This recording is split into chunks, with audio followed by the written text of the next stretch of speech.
वैसे इंतजाम तो सारे पूरे हैं, बाकी गजब हो गया बड़े शाह जी, वो फरहाद का कत्ल हो गया। क्या क्या कह रहा है नूरे? जी शाह जी, अभी अभी दिलावरे का फोन आया था, कह रहा था कि थानेदार ने वो पटरी से मिलने वाली लाश की तस्दीक कर दी है। वो उसी लड़के फरहाद की है जो हमारे पास काम करता था शाह जी। इन्ना लिल्लाहि व इन्ना इलैहि राजिऊन। अभी तो उस बेचारे के खेलने कूदने के दिन थे, उम्र ही क्या थी उसकी? शाह जी, बगैर इतला किए 2 दिन से हमारे पास से गायब है। हमें लगा कि अपने घर वालों से मिलने गया और अभी अभी ये इतला आ रही है। बड़ा अफसोस हुआ, बड़ा जीदार लड़का था। कहीं हवेली से निकलते ही मुखालिफिन के हत्थे तो नहीं चढ़ गया? वापस में पूरे इलाके में बड़ी धूम थी। उस दिन के हमले में उसने मुझे मौत के मुंह से निकाल लिया था। मैंने तो ऐसे सोचा नहीं, यानी कि यह हादसाती मौत नहीं थी, कत्ल भी हो सकता है।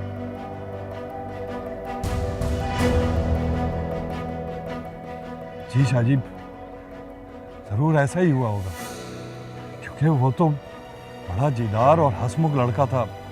भला उसे ऐसे वीराने की तरफ जाने की क्या जरूरत थी जहां सिर्फ मालगाड़ी का गुजर हो। हाँ, अगर यह हादसा मुसाफिर गाड़ी के साथ होता या बड़े प्लेटफॉर्म पर तो बात समझ में आने वाली थी। जरूर शाह जी, उसको किसी ने चलती गाड़ी के सामने अचानक धक्का दिया। चलो, इसका भी पता चल जाएगा। पुलिस को अपनी तफ्तीश मुकम्मल कर लेने दो। और मैं नहीं चाहता कि हम में से कोई भी मुखालफों के खिलाफ बयान दे पुलिस को। वक्त आने पर मैं खुद इसका फैसला करूंगा। जो हुक्म शाह जी। लेकिन बाबा साहब, ये बड़ा अच्छा मौका है सियासी मुखालिफिन को लंबे चौड़े अरसे के लिए। नहीं नहीं नहीं बेटा, नहीं, बिल्कुल नहीं। देखो बेटा, 2-4 रोज में माहे की रुखसती है। मैं नहीं चाहता कि यहाँ पे पुलिस का झमघटा लगा हो। अभी तो मैं सिर्फ ये सोच रहा हूँ कि मैं नसार को ये बुरी खबर कैसे दूं।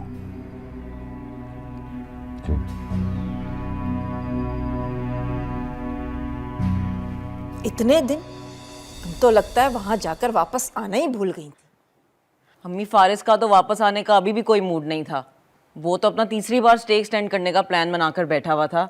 फिर तो अंकल आंटी ने कहा कि हम पहुंच रहे हैं हॉलैंड, इसलिए उसे वापस आना पड़ा। अब्बू, बहावलपुर के लिए कब निकलना है? पहले इतनी देर हो गई है।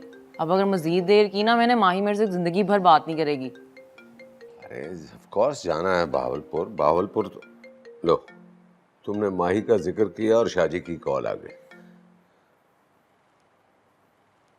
जी शाहजी। वालेकुम अस्सलाम। बहुत लंबी उम्र है आपकी। अभी रिदा आप लोगों का ही जिक्र कर रही थी। हाँ हाँ, बोले क्या हुआ फरहाद को?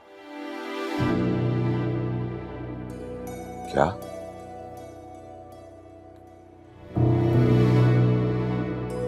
क्या कह रहे हैं आप शाहजी? क्या हुआ? ऐसा कैसे हो सकता है? नहीं, मैं उनके घर वालों को क्या जवाब दूंगा? ठीक है, मैं बात करता हूं उनसे। क्या हुआ? क्या हुआ? आप फरहाद भाई का नाम ले रहे थे, कहाँ है वो? वो बहावलपुर गया। मैंने शाहजी के पास उनको काम दिलवाया था। क्या फरहाद भाई बहावलपुर है? माही की हवेली में? हुआ क्या है उन्हें? शाहजी कह रहे थे कि फरहाद एक एक्सीडेंट में हलाक हो गया।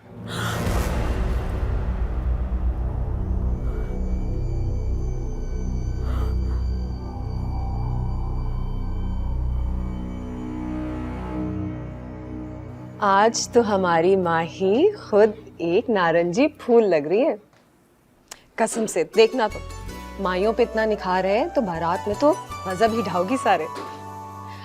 हमारे तैमूर साहब तो गए काम से, चारों खाने चित।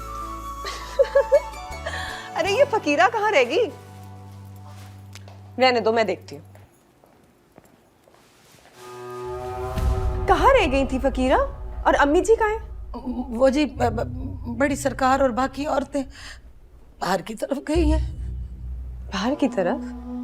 सब खैर है? बहुत बुरी खबर है जी।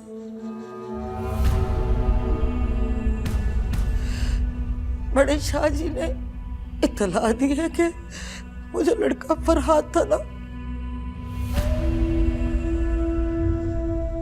वो ट्रेन के नीचे आके मर गया है।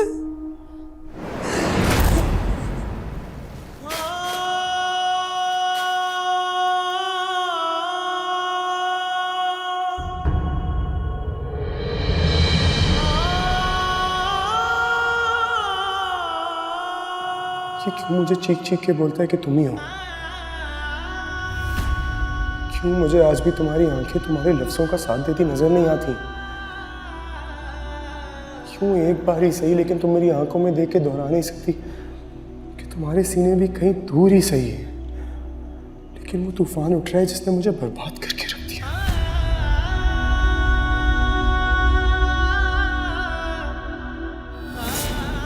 अगर इस दिल की आवाज इतनी कमजोर है कि तुम्हारे दिल को छू ही नहीं सकी, फिर इसको मर जाना चाहिए।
झूम झूम तन झूम झूम मन झूम झूम तन झूम झूम मन झूम झूम गाए। मन झूम झूम तन झूम झूम मन झूम झूम गाए।